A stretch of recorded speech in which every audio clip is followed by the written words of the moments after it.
बिहार के एक छोटे से गांव में सावित्री का गरीब परिवार रहता था। वो घर अक्सर खुशियों से कम और तानों से ज्यादा गूंजता था। कारण सिर्फ एक था। बेटे की चाह में सावित्री ने एक के बाद एक 5 बेटियों को जन्म दिया था। जब 5वीं बेटी गुड़िया पैदा हुई तो घर में मातम पसर गया। सास ने चौखट पर खड़े होकर चिल्लाया, अरे हमारे कुल में तो ग्रहण लगा दिया इस औरत ने। वारिस के नाम पर सिर्फ बोझ इकट्ठा कर रही है। अब इन 5 का दहेज क्या खेत बेच कर देंगे? पति जो समाज के डर से चुप रहता था, उसने भी मुंह फेर लिया। आस पड़ोस की औरतें आती और सहानुभूति के नाम पर जहर उगल जाती। अरे काकी, क्या हुआ? फिर से लड़की हुई है क्या? हाय राम, बेचारा महेश। अब तो 5-5 दहेज जुटाने में ही इसकी कमर टूट जाएगी। बेचारी सावित्री, बुढ़ापे में एक लोटा पानी देने वाला भी कोई नहीं होगा। बेटा होता तो कम से कम अर्थी को कंधा तो देता। सावित्री कमजोर आवाज में अपनी नवजात बच्ची की ओर देखकर बोली, यह बोझ नहीं है, यह मेरी बिटिया है। मैं मेहनत करूंगी, मजदूरी करूंगी, पर इन्हें किसी के आगे हाथ नहीं फैलाने दूंगी। सावित्री उस रात अपनी 5 बेटियों को सीने से लगाकर खूब रोई। लेकिन सुबह होते होते उसके आंसू सूख चुके थे और आंखों में एक अलग ही आग थी। उसने ठान लिया था कि वह अपनी बेटियों को बोझ नहीं, मिसाल बनाएंगी। सावित्री ने घर के कामों के साथ साथ दूसरे के खेतों में मजदूरी शुरू की और रात में सिलाई का काम पकड़ लिया। सास रोज कोसती, लड़कियों को पढ़ाकर क्या कलेक्टर बनाएगी? चौका बर्तन ही तो करना है इन्हें। सावित्री का जवाब बस एक मुस्कान और खामोशी होती। बड़ी बेटी सुमन जब स्कूल जाने लगी तो गांव वालों ने कहा, लड़की है, बिगड़ जाएगी। सावित्री ने जैसे कानों में रुई डाल ली। उसने अपनी बेटियों को सिर्फ अक्षर का ज्ञान नहीं दिया, बल्कि स्वाभिमान का भी पाठ पढ़ाया। जब घर में खाने को कम होता तो वह खुद भूखी सो जाती, लेकिन बेटियों की किताबों और स्कूल की फीस में कभी कमी नहीं आने दी। वह बेटियों से कहती, तुम्हें बेटा नहीं बनना है, तुम्हें इतना काबिल बनना है कि लोग कहें, काश हमारे घर में भी बेटी होती। समय बीतता गया। सावित्री के हाथ सिलाई मशीन चलाते चलाते पत्थर जैसे हो गए थे।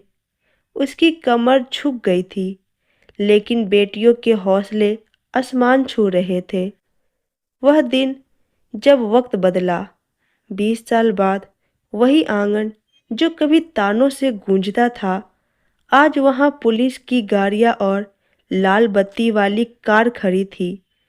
पड़ोसन दौड़ते हुई आई, अरे काकी, अरे सावित्री, बाहर देखो, पुलिस की गाड़ी आई है, लाल बत्ती वाली कार भी आई है। क्या हो गया? काकी घबराते हुई बोली, क्या पुलिस पकड़ने आई है? मैंने कहा था ना, लड़कियों को मत पढ़ाओ, कुछ कांड कर दिया होगा। सबसे बड़ी बेटी शहर की नामी डॉक्टर बनकर लौटी थी। दूसरी बेटी बैंक में मैनेजर थी। तीसरी बेटी पुलिस में इंस्पेक्टर थी, वर्दी पहनकर आई थी। चौथी बेटी एक बहुराष्ट्रीय कंपनी में सॉफ्टवेयर इंजीनियर थी। और सबसे छोटी गुड़िया, जिसे पैदा होते ही अपशगुन कहा गया था, आज वह जिले की कलेक्टर के रूप में अपने घर लौटी थी। पूरा गांव इकट्ठा था। वही लोग जो कल तक ताने देते थे, आज फूल माला लेकर खड़े थे। गुड़िया काकी का पैर छूते हुई बोली, दादी, पुलिस पकड़ने नहीं, आपको सलाम करने आई है। मैं इस जिले की कलेक्टर बनकर लौटी हूँ। सावित्री की सास, जो अब बहुत बूढ़ी हो चुकी थी, अपनी पोतियों को देख फक कर रो पड़ी। गुड़िया, तू तू कलेक्टर बन गई? दूसरी बेटी ने कहा, हाँ दादी, जिसे आप पत्थर कहते थे, आज वह इस घर की नींव बन गई है। उसने कांपते हाथों से गुड़िया के सर पर हाथ रखा। सास ने सावित्री की ओर देखा और कहा, बहू मुझे माफ कर दे, मैं पत्थर को तराशने में रोकती रही और तूने तो 5-5 हीरे गढ़ दिए। तभी भीड़ में से किसी ने कहा, सावित्री, आज तो तेरा सीना गर्व से चौड़ा हो गया होगा।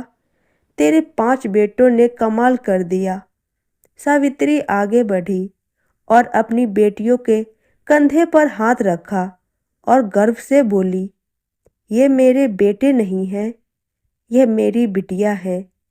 बेटा होता तो शायद एक घर चलाता, पर मेरी बेटिए ने तो पूरा समाज हिला दिया।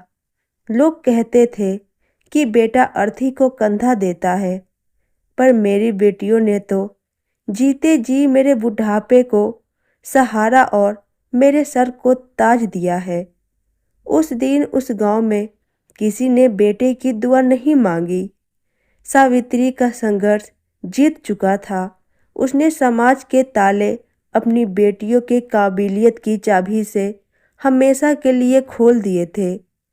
समाज चाहे कितना भी बैरियर डाल ले, एक माँ का विश्वास और कठोर परिश्रम पत्थर को भी भगवान और बेटी को भी बेटा से बढ़कर बना सकता है। दोस्तों, सावित्री की कहानी सिर्फ एक कहानी नहीं, एक आईना है। कोख नहीं, परवरिश बोलती है। पंख दे दो तो बेटियां भी आसमान तोलती है। बेटे की चाह में ना जाने कितनी कलियां मुरझा गई। जरा खाद पानी देकर तो देखो, वो पूरा बगीचा महका देगी। तो दोस्तों, उम्मीद करती हूँ एक माँ की संघर्ष की कहानी आपको पसंद आई होगी। वीडियो अच्छे लगे तो वीडियो को लाइक और चैनल को सब्सक्राइब करना ना भूलें और कमेंट बॉक्स में अपनी राय जरूर दें। धन्यवाद।